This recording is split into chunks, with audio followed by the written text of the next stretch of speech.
पश्चात जो contesting candidate हैं लोकसभा निर्वाचन क्षेत्र के लिए उसका लिस्ट फाइनल किया गया है। तो ये लिस्ट की कॉपी भी आप लोगों को उपलब्ध कराएंगे। कुछ 10 अभ्यर्थी जो है, जो कंटेस्टिंग कैंडिडेट्स हैं लोकसभा निर्वाचन क्षेत्र के लिए, तो उसकी लिस्ट आप लोगों को उपलब्ध कराई गई है।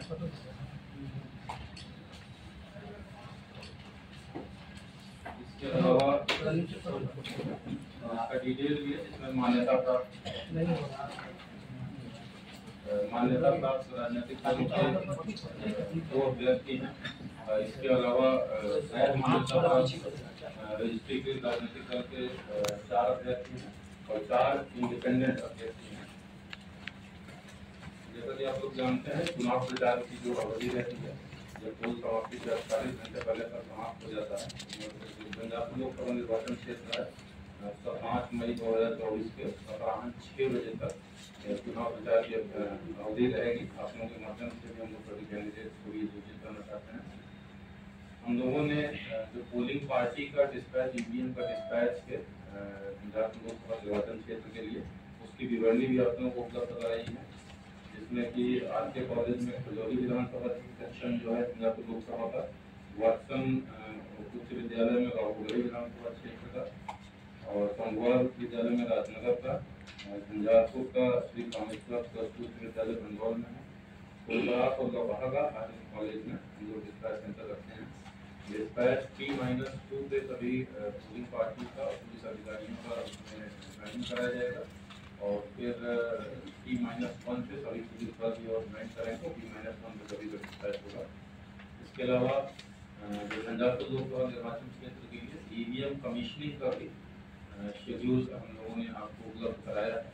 इसमें कमीशनिंग जो है वो 28 तारीख से, चूँकि हम लोगों के यहाँ से जो इंजीनियर हैं वो आएंगे, आयोग के द्वारा जो किए गए, 29 तारीख के हम लोग संबंधित विधानसभा क्षेत्र का जो डिस्पैच सेंटर है, जहाँ स्ट्रॉन्ग रूम बना हुआ है, वहीं से कमीशनिंग प्रारंभ की जाएगी।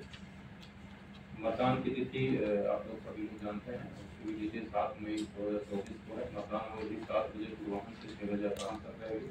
काउंटिंग की तिथि 4 जून को है। इसके पश्चात जब मतदान के पश्चात जो ईवीएम प्राप्त किए जाएंगे, वो सभी हम लोग का आरके कॉलेज में है, और जो कि काउंटिंग स्थल भी रहेगा। तो सभी 6 विधानसभा सेक्शन जो पंजाब लोकसभा निर्वाचन क्षेत्र है, सभी का आरके कॉलेज में स्थित जो स्ट्रॉन्ग रूम है, वहीं पे उसको कलेक्शन करके उसको स्टोर किया जाएगा।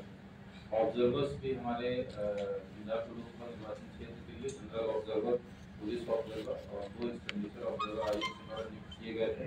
वो सभी लोग का आगमन हो चुका है, पहले इसकी सूचना पहले भी दी गई थी, लेकिन इसमें भी हम लोग विवरणी उपलब्ध कराए हैं।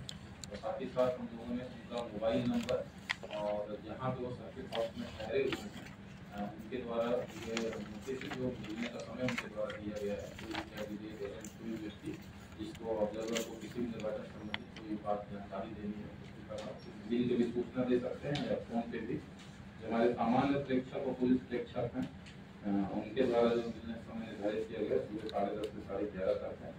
और इसके अलावा जो एक्सपेंडिचर ऑब्जर्वर है, उसके समक्ष अगर कोई बात रखनी है तो मोबाइल के माध्यम से उनका जो है रख सकते हैं। साथ ही साथ शाम को 5 बजे से 7 बजे तक भी उनके द्वारा मिल के किसी भी कैंडिडेट या उसके अधिकर्ता के द्वारा जानकारी दी जा सकती है। जो विभिन्न कैंडिडेट के द्वारा सभा की अनुमति के लिए, वाहन की अनुमति के लिए, सबके लिए आयोग के निर्देश के आलोक में सिंगल विंडो कोषांग गठित किया गया है, और सिंगल विंडो हमारे कलेक्ट्रेट में भी कार्यरत है। इसके अलावा अभ्यर्थियों की सहूलियत के लिए हम लोगों ने सभी जो सहायक निर्वाची पदाधिकारी हैं पंजाब लोकसभा क्षेत्र जो 6 सभी सहायक निर्वाची पदाधिकारी, उनके कार्यालय में भी हम लोगों ने सिंगल विंडो स्थापित किया है। इसके अलावा लाउड स्पीकर और अन्य प्रकार की अनुमति जो मंडल पदाधिकारी का स्तर दी जाती है, उनके लिए भी सभी मंडल स्तर पर सिंगल विंडो कोषांग का गठन किया गया है। इसके अलावा आप लोग बताना चाहेंगे कि जैसे जो वेदर का फोरकास्ट जो आ रहा है, हीट वेव की संभावना दिख रही है, उसके लिए भी हम लोग तैयारी करवा रहे हैं। सबसे पहले तो प्रमुख 3 रूप से हम लोग का, एक तो मतदान केंद्रों में हर मतदान केंद्र पे 30 से 40 मतदाताओं के लिए हम लोग वेटिंग एरिया चिन्हित करवा रहे हैं।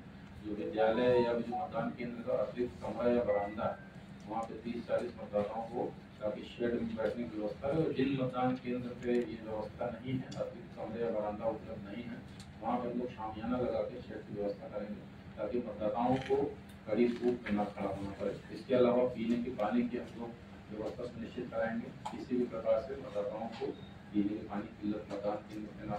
साथ ही साथ हमको पोलिंग पार्टी के लिए मेडिकल किट, अन्य दवाओं के साथ हीट वेव से संबंधित जो तबीयत खराब होती है उसकी दवाएं तो हम लोग पैकेट में दे ही रहे हैं। इसके अतिरिक्त मतदाताओं को किसी प्रकार से अगर उस समय कुछ होता है, कोई तबीयत खराब होती बिगड़ती है, तो हम लोग आशा कार्यकर्ता को हर केंद्र पे जो आवश्यक दवाएं हैं उसके साथ उनको भी रिक्रूट किया जा रहा है। साथ ही साथ हर PHC में हम लोग उसका डेडिकेटेड वार्ड भी बना के रखेंगे, ताकि और एम्बुलेंस भी रेडी हालत में रखेंगे। कहीं पे कोई अगर अस्पताल ले जाने की जरूरत पड़े उसको मतदाताओं को भी तुरंत पहुँचा सकें। विधि व्यवस्था पॉइंट ऑफ व्यू से हम लोगों के जिले में जो सभी लाइसेंसी आर्म्स थे उनका सत्यापन कराया गया है। उसमें से कुछ लोग जो नहीं आ पाए थे उनको लाइसेंस धारियों को सुपुर्द किया गया है और मोस्टली सभी लाइसेंस का सत्यापन हो गया है। इसमें से 565 लाइसेंस को शख्स को जमा भी कराया गया है। इसके अतिरिक्त असामाजिक तत्वों पे प्रिवेंटिव एक्शंस भी लिए गए हैं, जिसमें कि 9,854 व्यक्तियों के खिलाफ 307 के तहत नोटिस करके बॉन्ड किया गया है और CCS के 181 मामले प्राप्त हुए थे नामजद, जिसमें से 172 मामलों में आदेश पारित किया जा चुका है। इसके अलावा आदर्श आचार संहिता के अनुपालन के लिए लगातार प्रशासन की लगातार उसको मॉनिटर कर रही है। जहाँ पे सूचना आती है हम कार्रवाई भी करते हैं। तो ऐसे में 2 मामलों में हमारे फ्लाइंग स्क्वाड के द्वारा MCC के उल्लंघन में प्राथमिकी दर्ज कराई गई है। इसके अलावा हम लोगों ने एक्सपेंडिचर मॉनिटरिंग के लिए या अवैध रूप से शराब का परिवहन, कैश का परिवहन या कीमती मेटल का या ड्रग्स का, उसके लिए भी लगातार हम लोग चेक पोस्ट किए हैं। लगातार जब्ती कार्रवाई की जा रही है। तो कितनी जब्ती की विवरणी है उसको उपलब्ध कराया जा रहा है। साथ ही साथ आयोग के निर्देश के आयोग में ये निर्देश है कि लगभग कम से कम 50% मतदान केंद्रों पर वेबकास्टिंग की व्यवस्था होनी चाहिए। तो हम लोग टोटल 50% मतदान केंद्रों पर वेबकास्टिंग की व्यवस्था भी करा रहे हैं, जिसमें कि सभी क्रिटिकल मतदान केंद्र भी कवर्ड रहेंगे। इसके अलावा CPF की पर्याप्त संख्या हो रही है। साथ ही साथ माइक्रो ऑब्जर्वर भी, ये ऑब्जर्वर की अनुमति से 200 माइक्रो ऑब्जर्वर की भी नियुक्ति की जा रही है। 200 मतदान केंद्र। धन्यवाद। 2 क्वेश्चन उनको बताया था कि हम लोगों ने यहाँ पे कैंडिडेट थे उन्हीं द्वारा बिना अनुमति से कराया जाता, उसकी विवरणी आपको दी गई है। और एक बेनीपट्टी में ऐसा मामला था आदर्श आचार संहिता उल्लंघन का, तो उस पर भी 2 FIR यही हुए हैं। और वोटर टर्नआउट के बारे में बिल्कुल सही बात है। कमी देखिए जो पहले पेज का चुनाव हो उसके ताल्लुक में CO सर के द्वारा हम लोगों के साथ VCP की गई थी। तो इसमें यही है कि जो कुछ हम लोग एनालिसिस कर पा रहे हैं, एक तो गर्मी को देखते हुए हो सकता है जो हम लोग टेस्ट करके उसकी भी तैयारी करने का प्रयास कर रहे हैं। तो हीट वेव्स की जो तैयारी हम लोग इसीलिए कर रहे हैं और इसीलिए आप लोगों को संबोधित भी करना चाह रहे हैं कि मतदान केंद्र पे ये व्यवस्था हम लोग करा रहे हैं। आप लोगों के माध्यम से सभी मतदाताओं से हम अनुरोध भी करेंगे कि लोकतंत्र यहाँ पर आपका मत बहुत महत्वपूर्ण होता है। तो हम लोग उसमें पूरी व्यवस्था करवा रहे हैं। शेड की व्यवस्था कराएंगे, पीने पानी की व्यवस्था कराएंगे। साथ ही साथ सभी मतदाताओं के लिए भी हेल्थ को ध्यान में रखते हुए वहाँ हर एक केंद्र के आशा कार्यकर्ता आवश्यक दवाओं के साथ उपलब्ध रहेंगे, तो उसकी व्यवस्था कराएंगे। तो हम लोग ये सुविधाएं दे रहे हैं। तो अनुरोध है सभी लोग बढ़ के मतदान हिस्सा है। इसके अलावा VTR बढ़ाने के लिए हम लोग जो पूर्व की एनालिसिस किए थे कि नए मतदाताओं में जो नए मतदाता बनते हैं उसमें कहीं न कहीं कुछ उदासीनता की जाती है। तो नए मतदाताओं को भी प्रेरित करने के लिए हम लोगों ने कॉलेजेस जहाँ पे चिन्हित किए थे तो उन कॉलेजेस में भी हम लोगों ने कैंप करवाया। वहाँ पे सीनियर अफसर्स के माध्यम से भी लोगों को अवेयर करने का प्रयास किया जा रहा है। साथ ही साथ हर मतदान क्षेत्र में हमारी जीविका दीदियों, आंगनबाड़ी सेविका सहायिकाओं के द्वारा प्रभात फेरी के माध्यम से भी लोगों को अपील किया जा रहा है। इसके अलावा जो लो VTR वाले हमारे क्षेत्र थे पूर्व के चुनाव में जिनमें 45% से कम मतदान का प्रतिशत रहा था, वैसे केंद्रों को चिन्हित करके एक अधिकारी भी उनको नोडल बनाया गया है ऐसे मतदान केंद्रों को, और उन अधिकारियों के द्वारा व्यक्तिगत उनको जिम्मेदारी दी गई कि उन केंद्रों में विभिन्न प्रकार के जागरूकता कार्यक्रम करते हुए उनके द्वारा लोगों को प्रेरित किया जाए मतदान केंद्र पे आए। और साथ ही साथ इन जनरल भी अवेयरनेस बढ़ाने के लिए सेल्फी पॉइंट, कहीं पे मैराथन, कहीं पे साइकिल रैली, हम लोगों ने क्रिकेट मैच का भी आयोजन कराया था। तो हम लोगों को अवेयर करने का प्रयास कर रहे हैं और आप लोग मीडिया भाइयों को भी हम देख रहे हैं इसमें सहयोग मिल रहा है।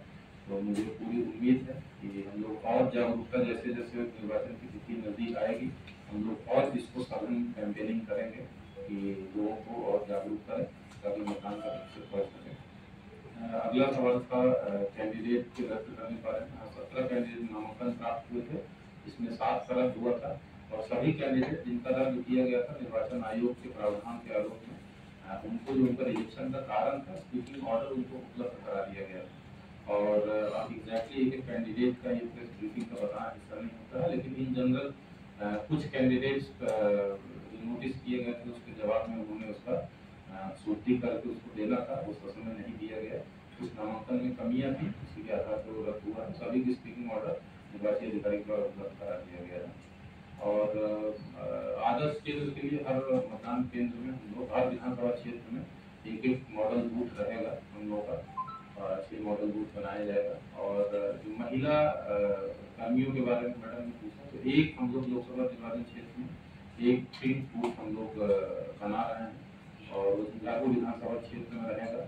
तो वहाँ पे महिला कर्मियों की नियुक्ति रहेगी, वो पिंक बूथ है। और यहाँ तक कि जो महिला पुलिस बल भी होंगे वो भी महिला ही रहेंगे, महिला सिपाही रहेंगे। तो सभी कर्मी वहाँ पे सभी महिला ही रहेंगी। और उसके अलावा हम लोग के यहाँ पे कर्मियों की उपलब्धता है, तो हम लोग और महिला कर्मियों की प्रतिनियुक्ति करने की आवश्यकता नहीं पड़ेगी।